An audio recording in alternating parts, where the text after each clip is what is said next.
Greetings, folks. Euler here, and welcome to my first impression review of the relatively new Tier 9 Soviet heavy cruiser, the Riga. Now, as I did in my review for the Tullen, I'm going to compress this into a single video. The first part will be some gameplay, relatively short replay, talk about how I think she will best perform in game and how to best play her based on my early experiences with her. And then the second part of the video, I'll go to port and talk through her ship specifications and the rationale behind my choices for ship upgrades, commander skills, and so on. So this is a Tier 9 domination battle here on Land of Fire. I'm in division with Jimmy Jazz in the Östergötland and Angry Ace in the Missouri. And I'm running with a pretty limited commander at this point. I had a 10-point commander, so the skills you see with a dark gray background are what I had when I played this match. And then the skills with a light gray background are what I would probably round this out to if I were to take this to be a full 19-point commander. So I'm going to get straight to the point about how I think she best plays. She is a long-range artillery cruiser, pretty plain and simple.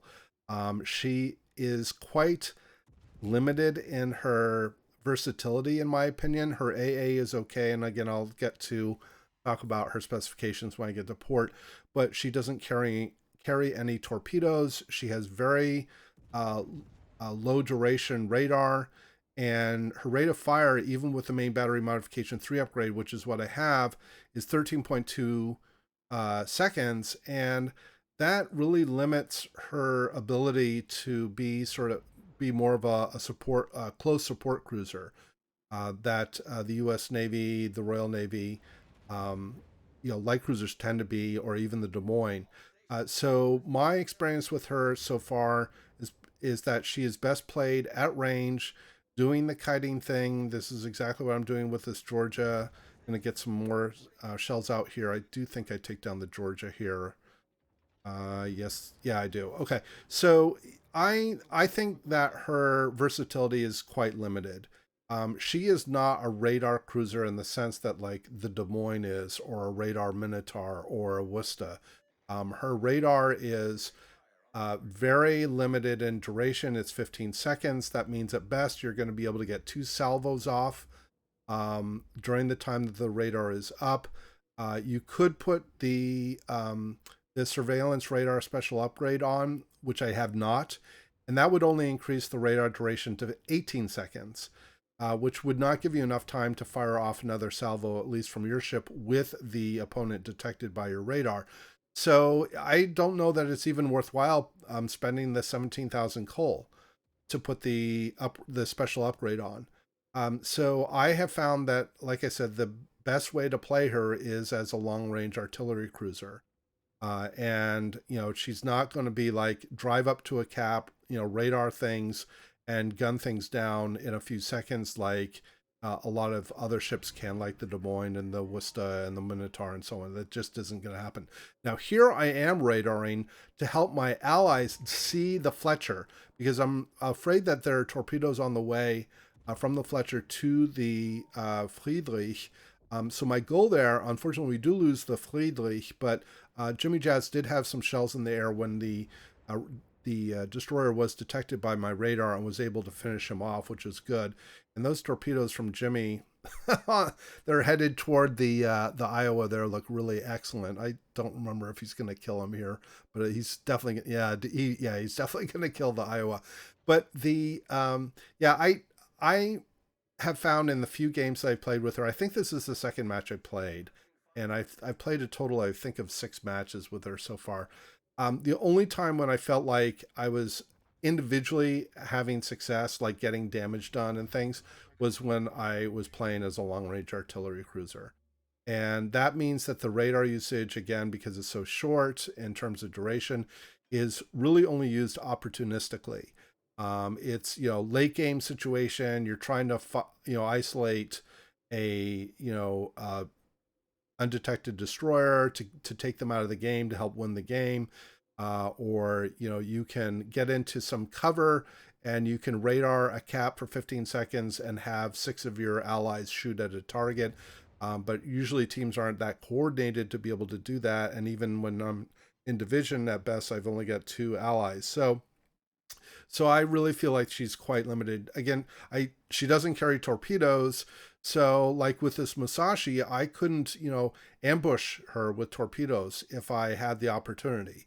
Now, obviously, her big guns might be able to take me out before I would try to get torpedoes off on her, even if I did. But it really limits versatility. Even the Talon has 4 kilometer torpedoes, and under certain circumstances, the Talon could charge a battleship or ambush another target with torpedoes and take them out if they needed to. And the Riga just doesn't have that flexibility. Now, thankfully, Jimmy Jazz was able to take down the Musashi with another excellent torpedo strike, and we're going to get this cap, and then we're going to move over and work down this isolated Lion. We have myself, an allied Odin that's to my west, a Hone that's to my north, and Jimmy Jazz that's going to be coming in potentially for an ambush as well on the Lion. The torpedoes come out quite quickly on the Östergötland.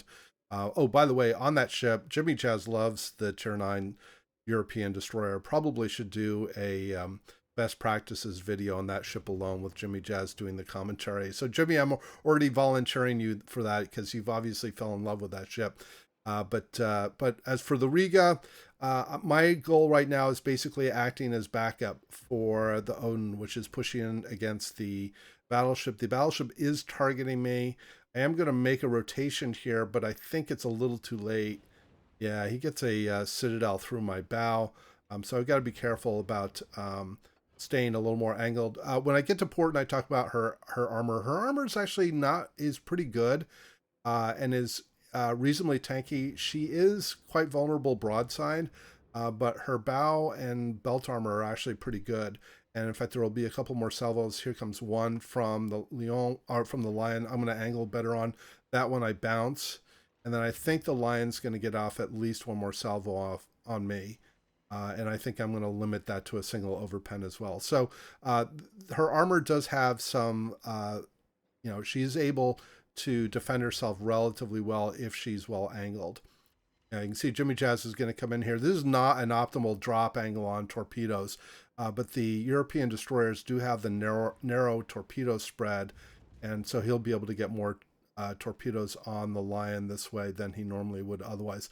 Lion did fire another shot at me. I apologize for the aggressive panning here. In fact, this line goes down, and I'm just going to cut over to the port because the rest of the game is pretty dull. We're to end up chasing the rest of the opponents into the southwest corner of the map. And again, I'll put up the results for the game at the end of the video. Okay, here we are in port with the Riga, and as I do for other reviews, I'll walk through her ship specifications and her strengths and weaknesses. I'll talk through my build choices, both with regard to commander skills and ship upgrades. I'll touch on signals a little bit, and then I'll have some final thoughts about the ship, and then the post-match results, which I won't comment on, will be up at the end of the video. I do have an index of these different sections in the video description, so if you want to just jump to a particular section, you can go ahead and do that. And as I usually do, I'll probably make references to gameplay events when I talk through some of these specifications so that you have some relation between things that happen during the game and how that reflects on the ship. So starting with her armor, she's actually quite well armored. She has a 25 millimeter bow and stern, but her bow has a 40 millimeter icebreaker that goes right to the prow of the ship. So in close combat situations, it's going to be a little harder for anything 380 or above, even if they get bypass the 25 millimeter bow upper section. It's not as likely that they're going to be able to get into the citadel through the athwartship. They're probably going to penetrate higher up, potentially. I have been bow-sitted a few times, but that's been more at medium and longer ranges, where the fore-end armor belt, this icebreaker is bypassed, and shells come in through the upper part of the bow and down into the citadel. But bow on, she's relatively tanky. Her deck is an impressive 35 millimeters, which means that everything except the Shikishima, if the shell's going to come in at a shallow enough angle, it's going to bounce off the deck. So her deck is quite good.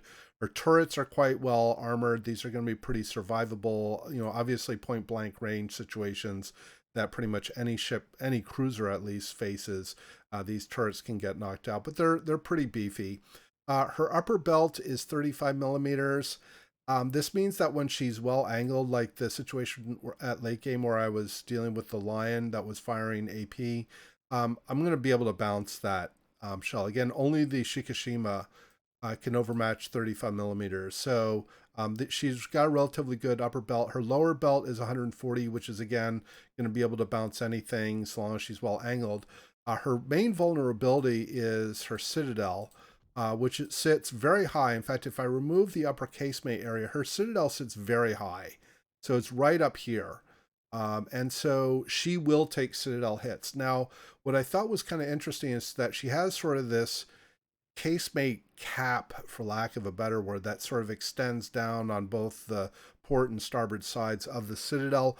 I don't know whether this gets handled as spaced armor like we see on the French cruisers, where you can get, quote, a penetrating hit but do little or no damage, where the shell is basically detonating before it gets into a more vulnerable part of the ship. I'm not sure. If somebody is more familiar with some of the armor mechanics on this particular ship, maybe can add their comments to the video. But I have definitely seen, I've definitely seen Rigas get really one shot through this belt, because the Citadel sits right up to this line right here. And I know that I've been Citadel. So it may be that this cap of casemate armor might help protect against lighter or smaller calibers, like, heavy cruisers at medium and long ranges, or certainly light cruisers. But battleships, I think, are going to be able to get through this casemate and into the Citadel pretty reliably.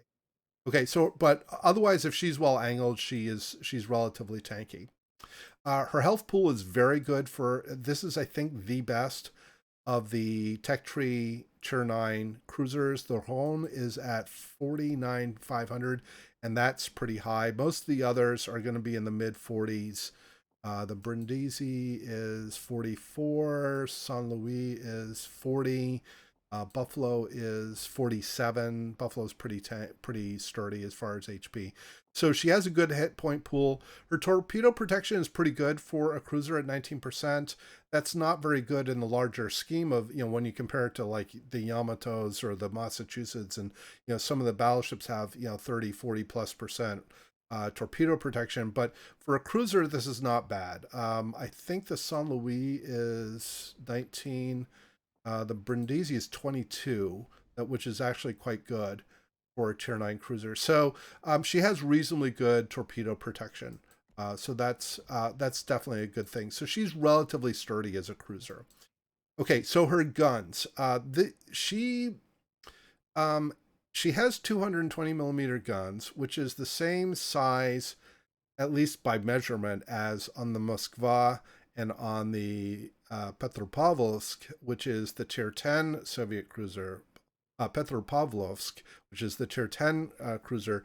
But these are different shells. So the speed is slightly slower than the Moskva. The Moskva is, I think, at 985 meters per second. The Petropavlovsk is at 1,000 meters per second, or just shy of 1,000 meters per second. So, but these are still rail guns, so they're very flat trajectory, very easy to get to targets at range. Her range is 18 kilometers. This is with main battery modification 3. This is not with the range upgrade. And she does not have she has very similar penetration characteristics as the Moskva. These are not sort of the super high penetrating shells that the Petropavlovsk gets, and obviously not like the Stalingrad. But so there, I have been firing more HE with this ship than I expected. So with the Tallinn, which is the Tier 8 heavy cruiser, I fired AP like 75% of the time, because it's very good. And the HE being 180 millimeters, means that you're not going to be penetrating those 32 millimeter surfaces on the upper tier battleships. I tended to fire a lot more AP. This ship with the Riga, I've been firing mostly HE against angled targets. She does get preferential pen angles on her AP, but they aren't the like super stupidly good penetration characteristics that her tier 10 sibling gets. So kind of a mixed bag, but these are very playable shells. You won't be taking IFHE on these shells. These are going to penetrate 37 millimeters out of the box for the HE. There's little value in increasing that penetration. In fact, I don't even know off the top of my head what that would, well, add another 25%. So another 9 millimeters. So you get to 45 millimeters roughly, which there are a few surfaces in the game that are at 45 millimeters, but very few. So you definitely are not going to be taking IFHE for these shells. So her guns are pretty good. My biggest complaint is the reload. So the base reload is 15 seconds with the main battery modification 3 upgrade in slot 6. It comes down to 13.2. And this is like almost 50% or 40% longer than like on the Moskva, which has similar alpha characteristics. So she just doesn't feel like she's putting out the damage very rapidly, right? Even the Talon's reload is 13.5 seconds, but there are 12 shells, and the Talon also sees more mid-tier opponents, and therefore gets more consistently reliable AP damage and so on. So so far with the Riga, I just don't feel like her DPM is very strong. And maybe I need to play her more to get a better feel for her. I've had, I think, 5 or 6 games now, but I haven't been too impressed with her DPM. I think that's kind of feels like it's a weakness on this ship. Um, let's see, secondaries. These are again not really for any true combat, but they are the 130 millimeter rifles that you see on the Grozovoy, and similar ships to that. Or maybe these are Khabarovsk guns. I don't remember. Yeah, these are probably Khabarovsk guns that are on for the secondaries. And as I mentioned, the base range is 18 kilometers, which is pretty good. AA is decent. It's 6 kilometer range, which is pretty good. The gold standard against which all other tier 9 tech tree cruisers are held is the Neptune, which has 6.9 kilometer range. It has stupidly high continuous damage. This thing eats planes like no other tier 9 uh, uh, cruiser or tech tree cruiser. The Brindisi also has very good AA, but it's very short range. It's only 14.6. The Riga's AA is okay. It's if you took defensive fire, I suppose you might have a decent chance against a tier 8 carrier to get AA defense expert. But otherwise, I don't see her winning like AA awards on any levels. Like I said, her AA is okay. Maneuverability, her base speed is 33.5 knots. It's 35.2 here because I have a Sierra mic signal mounted. Her rudder is okay at 9.2. This is a big, heavy cruiser, so her rudder is not going to be too responsive. Most of the other heavy cruisers are going to be in the, 8 to 9 second region. This is maybe a tad higher. It's playable, as is the case with most Soviet heavy cruisers. The turning circle is abysmal. At 920 meters, this is battleship level. So one of the things that's very important when playing the Riga or other Soviet cruisers is really plan your positioning so that you don't have to make these sort of very long, elongated turns in front of opponents while you're detected and eat a bunch of citadel hits. You just don't have sort of the maneuverability like a Brindisi or a Neptune or some of these other cruisers at tier 9 to be able to sort of wiggle your way out of a broadside shot very easily. You have to plan your turns even more carefully because of that very large turning circle. Concealment is 11.6. This is at best. And when we get to the upgrades, you could trade this off to have higher detectability for better maneuverability, reduce the rudder further, maybe help your kiting flexibility a little bit. But this technically allows you to stealth radar, which is a common objection that many players have had to these new Soviet heavy cruisers. But with the distance between the radar range and the surface detection only being 400 meters, it's not a big difference. And again, the radar is very short, short duration. So it's not that, to me, it's not that big of a deal. So the concealment is playable. Again, this is a long range artillery cruiser. So she is very easily going to be able to play beyond 12 kilometers, land her shells, and then stop firing if she needs to and get into concealment. Yeah, so her concealment's okay for the type of ship that she plays at. Okay, let's go ahead and get to let's go ahead and get to the upgrades. So main armaments modification 1 in slot 1. Slot 2, I have the damage control.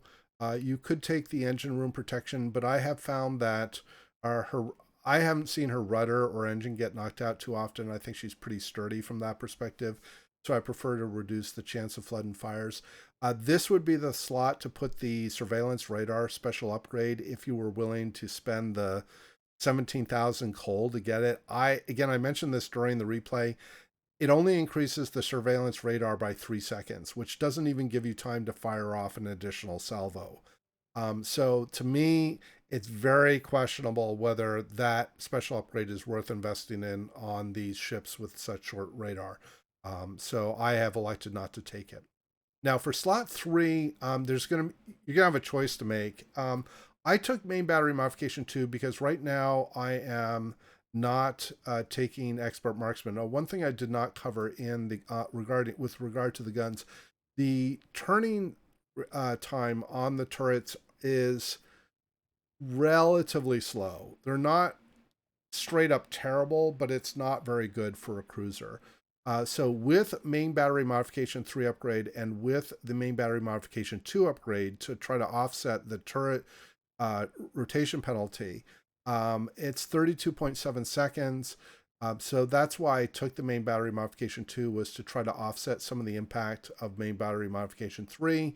I think once I were to take expert marksman on the commander, I probably would swap out the main battery modification 2 for aiming systems to tighten up the salvos a little more. But because again, to me, the DPM just doesn't feel very high, and trying to get more shells on target is more, I feels like it would be more useful. For slot 4, I took the steering gears to improve the rudder. And then for slot 5, it took concealment. Now, you could take a combination of steering gears modification 2 instead of concealment, and then take the propulsion to give yourself better maneuverability when kiting and as a long-range artillery cruiser. I do have that combination on my Rhone. So if I go over to my German ship, I do have the propulsion mod 1 and the steering gears. But there my concealment is 12.6, whereas on the Riga, if I were to give up concealment, my concealment would be closer to 13 kilometers. So that's a fairly significant thing to give up for the additional maneuverability. So that's a choice to be made.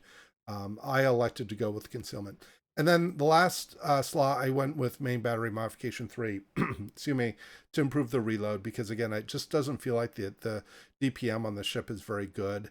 You could go with the range upgrade, and I didn't calculate with the range improvement, but 16% would get you an extra roughly 3 kilometers. So you'd have a range of about 21 kilometers if you took the gunfire control system upgrade. But I found that I haven't needed it that much. As far as consumables, you have a choice between defensive AA fire and hydro. I almost always go hydro now. I generally haven't seen that the defensive AA fire has been that useful, although that's going to be up to you. You're always guaranteed to have torpedoes. You're not always guaranteed to have a carrier. For the slot 3 consumable, surveillance radar is what is the default. You could mount a spotting aircraft. So if you wanted to play the long-range artillery cruiser and you don't use your radar much, if at all, then the spotting aircraft might be a logical alternative. So that might be something to consider. Since I play in divisions and I tend to want to try to support my allied destroyers, I can take radar and help them, weed out destroyers that are competing with them at cap points. So that's, again, this is a choice to be made. I probably wouldn't take fighter to improve AA. If I wanted fighter, I probably then would take defensive AA fire instead to improve my AA. And then last slot, you get a repair party. Okay, so cutting over real quickly to the signals. The combat signals I would take are November Foxtrot to reduce cooldown on consumables, CR Mike for speed, and then the India Delta to improve the rate of healing, and then lastly the ubiquitous Juliet Charlie. I happen to be mounting all the other all the economic and special signals so I can sort of accelerate my way through the ship, since I haven't so far found her to be that enjoyable, certainly less so than the Talon. So that probably gets a good segue, or is a good segue to my final thoughts. I have not been overly impressed with the Riga so far. I think I need to play her more. There have been a couple of games where I've tried to play more as the closer support radar cruiser, and it simply just hasn't turned out well. Her poor concealment, her poor maneuverability, her large turning circle basically means that it's very hard for her to get in and out of those close support situations very easily when she needs to.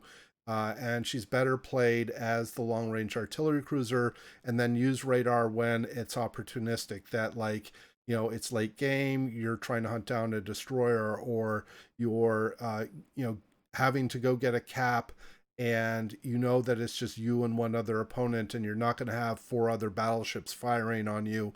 Then, having the radar can be very useful.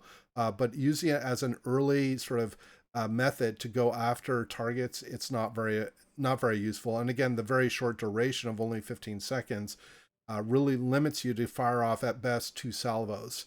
And even your first salvo, you have to have your guns positioned in the right way so you don't spend a lot of time either turning turrets or trying to get your aim to get that first salvo off. So generally, again, she isn't that impressive, but you may have a different experience. So I have heard from a couple of viewers that have liked the Riga, so maybe they're doing something different than I am in terms of their enjoyment for the ship, and I would love to hear from them in the comments of the video. So I think that's going to wrap it up for my first impression review. I may do a final impression review as well once I get through her and I get to the tier 10 ship, and I can offer maybe some more well-rounded guidance that isn't just based on the first few games that I've played with her. So I think that's going to wrap it up. Thanks much for watching. I hope everybody did enjoy the commentary. Please do leave your comments and questions below. And as always, we hope to see you out there on the virtual seas, and we wish you happy sailing.